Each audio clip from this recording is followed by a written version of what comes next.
हज का मुकम्मल आसान तरीका, मीकात से तवाफुल वदा तक हज कैसे अदा किया जाता है, आसान अल्फाज में मुकम्मल रहनुमाई। हज सिर्फ एक सफर नहीं बल्कि अल्लाह के घर की हाजिरी है। ये वो इबादत है जिसमें बंदा अपना लिबास, अपना आराम, अपनी आदतें और अपनी ख्वाहिशात छोड़कर सिर्फ एक सदा लगाता है, लब्बैक अल्लाहुम्मा लब्बैक, मैं हाजिर हूँ, ए अल्लाह मैं हाजिर हूँ।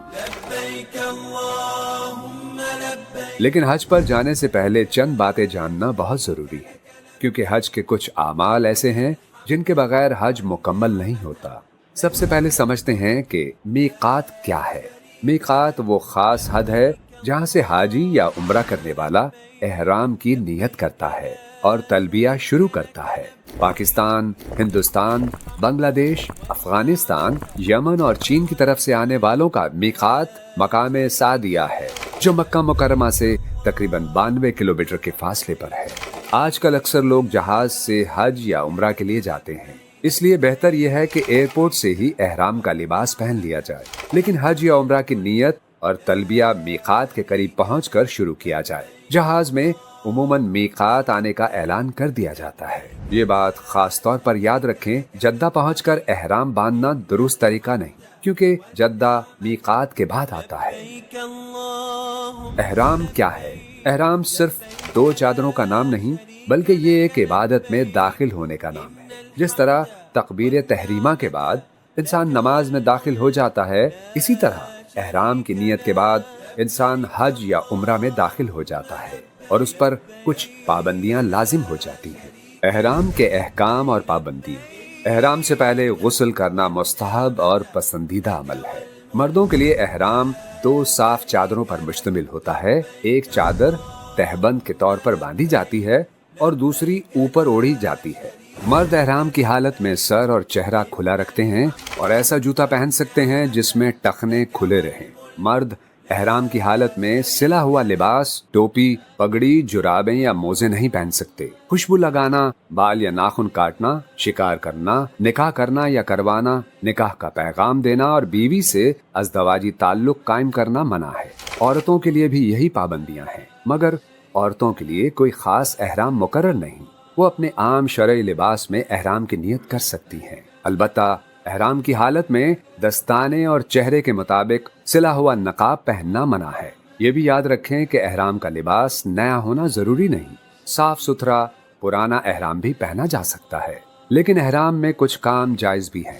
बगैर खुशबू वाले साबुन या शैम्पू से गुस्ल किया जा सकता है। आंखों में दवा डाली जा सकती है। बगैर खुशबू वाला तेल लगाया जा सकता है। छतरी इस्तेमाल की जा सकती है और एहराम की चादरें धोई या बदली जा सकती हैं। अब आते हैं हज की सबसे खूबसूरत सदा यानी तलबिया की तरफ। हाजी मीकात से गुजरते हुए ये अल्फाज पढ़ता है, ए अल्लाह मैं हाजिर हूँ, तेरा कोई शरीक नहीं, तमाम तारीफें, नेमतें और बादशाही तेरे ही लिए हैं। 8 ज़िल हज को हाजी हज की नियत करता है, एहराम बांधता है, तलबिया पढ़ता है और मिना की तरफ रवाना हो जाता है।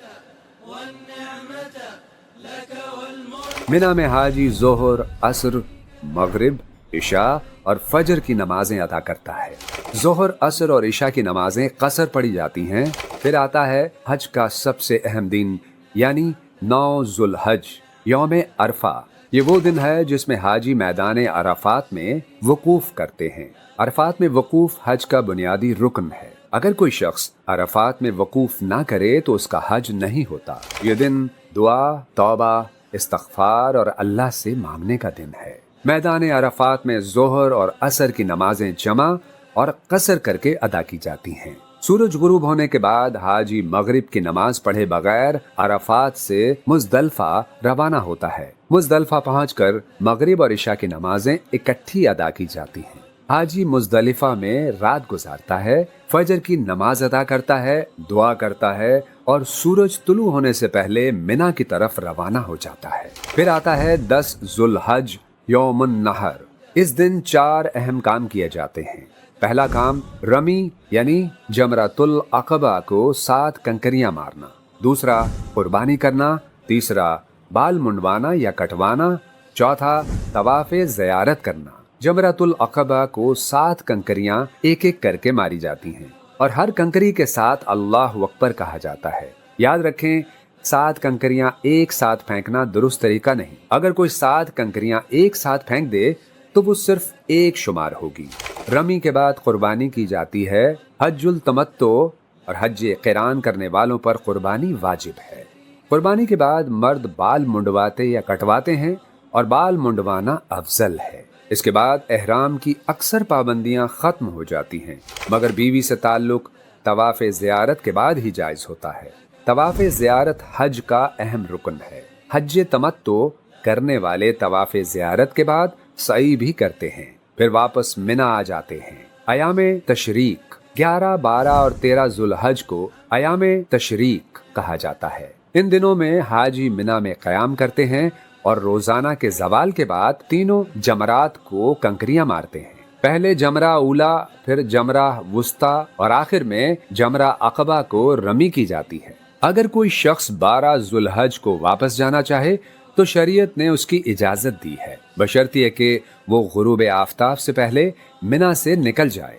आखिर में जब हज मुकम्मल हो जाए और हाजी मक्का मुकरमा से रुखसत होने लगे तो तवाफुल वदा किया जाता है। तवाफुल वदा बैतुल्लाह से रुखसती का तवाफ है। ये वो लम्हा है जब हाजी अल्लाह के घर को आखिरी बार देखते हुए वापस लौट रहा होता है। हज हमें ये सबक देता है कि इंसान अल्लाह के सामने आजिज है। लिबास सादा, जबान पर